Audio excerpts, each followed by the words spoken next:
National command and operation centre के ताज़ा तरीन आदादोशुमार के मुताबिक गुज़िश्ता 24 घंटों के दौरान 3,795 नए केसेस रिपोर्ट हुए।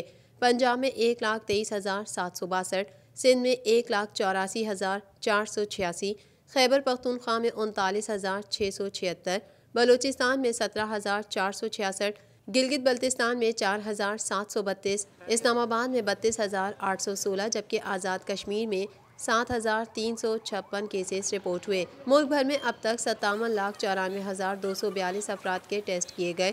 गुज़िश्ता 24 घंटों के दौरान 39,076 नए टेस्ट किए गए। अब तक 3,56,542 मरीज सेहतयाब हो चुके हैं, जबकि 2,539 मरीजों की हालत तशवीशनाक है। पाकिस्तान में कोरोना से एक दिन में 37 अफराद जाबहक हुए, जिसके बाद वायरस से मरने वालों की तादाद 8,398 हो गई।